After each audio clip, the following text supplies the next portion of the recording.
कैसे हैं सभी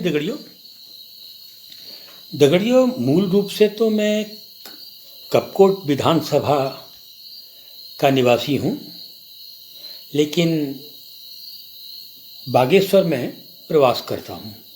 यानी बागेश्वर जो है वो जिला मुख्यालय है और बागेश्वर विधानसभा के रूप में बागेश्वर विधानसभा में आता है।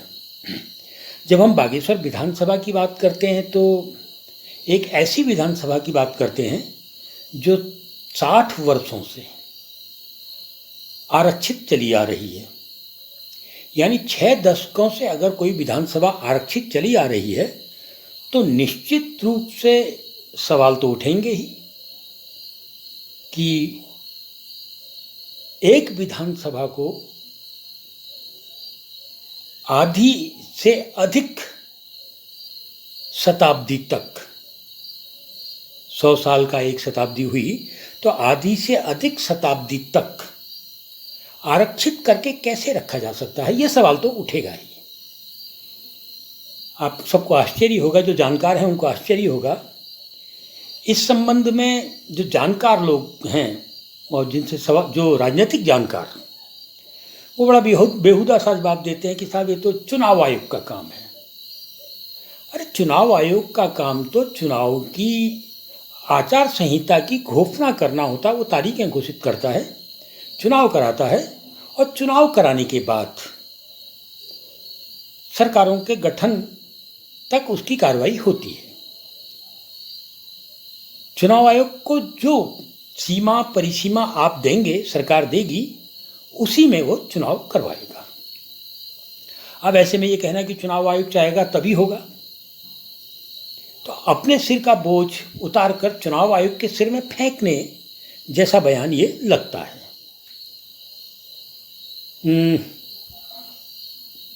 नियमानुसार तो एक समय सीमा होनी चाहिए। आज की तारीख में उत्तराखंड के अंदर 70 विधानसभाएं हैं।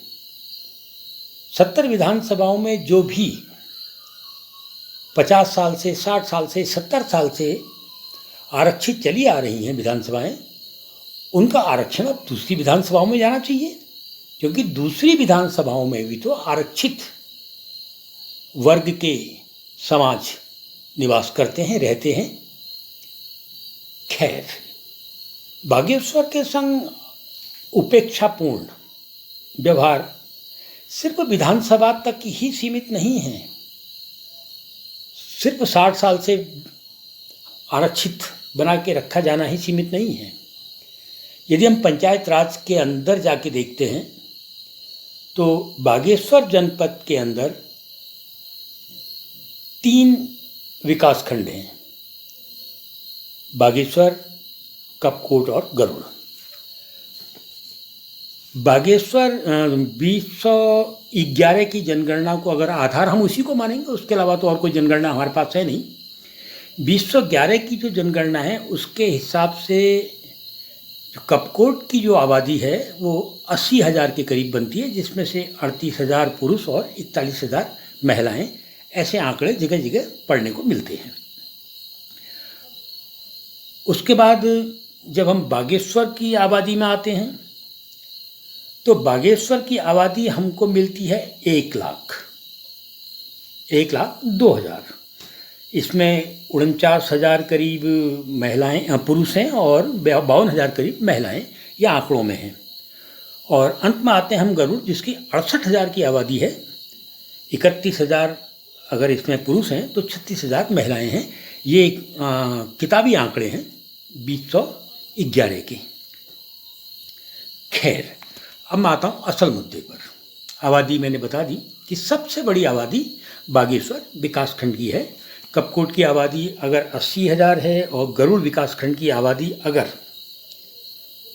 68,000 है तो बागेश्वर विकासखंड की आबादी 1,20,000 के करीब बनती है। अब इस आबादी के सापेक्ष जिला पंचायत की सीटें निर्धारित की जाती हैं।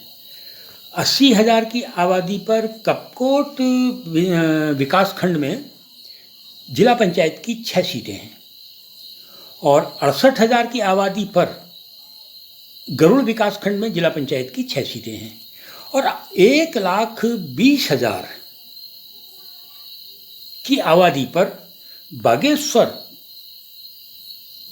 विकासखंड में सिर्फ 7 सीटें हैं। यदि हम आंकड़ों को ही देखें, आंकड़ाई हिसाब से देखें, तो करीब एक जो जिला पंचायत सदस्य की सीट बनती है वो करीब 13,300 के करीब आबादी पर बनती है। इसी क्राइटेरिया को अगर हिसाब लगाएं तो बागेश्वर को तो कम से कम 9 सीटें बागेश्वर विकासखंड के अंतर्गत होनी चाहिए थी, जो आपने 7 दे रखी हैं आबादी के ही हिसाब से। अब यहाँ समझ में नहीं आता कि जिले का सबसे बड़ा अधिकारी IAS अधिकारी के रूप में बैठा होता है और उसके अलावा 2 विधायक हमारे हैं, 1 सांसद हमारे हैं, जिला पंचायत के 1 अध्यक्ष भी हमारे पास होते हैं। इन सबों ने कभी भी इस विकृति की ओर ध्यान नहीं दिया कि भाई कपकोट की आबादी 80,000, जिला पंचायत की सीटें 6, गरुड़ की आबादी 68,000, जिला पंचायत की सीटें 6 और बागेश्वर की आबादी 1,20,000, जिला पंचायत की सीटें 7। ये कौन सा न्याय है और कैसा न्याय है? और यदि ये सब किया गया है तो क्यों किया गया है? एक सवाल उठता है कि आखिर क्यों करके किया गया है। देखिए, राजनीति में अगर हम क्यों शब्द का इस्तेमाल नहीं करेंगे, कैसे शब्द का इस्तेमाल नहीं करेंगे और कब शब्द का इस्तेमाल नहीं करेंगे, तो हम एक तरीके से राजनीति को छुट्टा छोड़ देते हैं।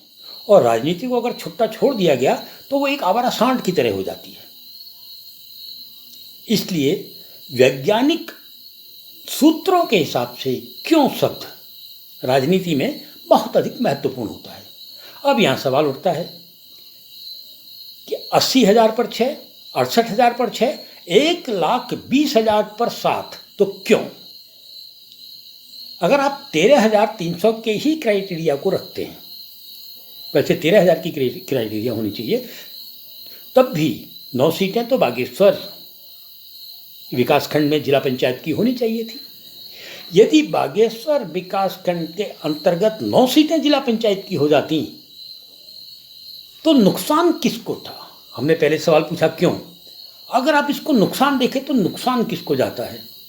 अब लाभ देख लेते हैं कि अगर 9 सीटें जिला पंचायत की बागेश्वर में होंगी तो लाभ बागेश्वर को होगा, क्योंकि 21 सीटें तब बनेंगी। 21 में से 9 सीटें सीधे सीधे बागेश्वर की होंगी, तो बागेश्वर का ये कोई अगर योग्य प्रत्याशी खड़ा होगा तो उसके जीतने में सरलता हो जाएगी। अब यहीं से एक सवाल उठता है, क्यों कर बागेश्वर के संग इतना अन्याय?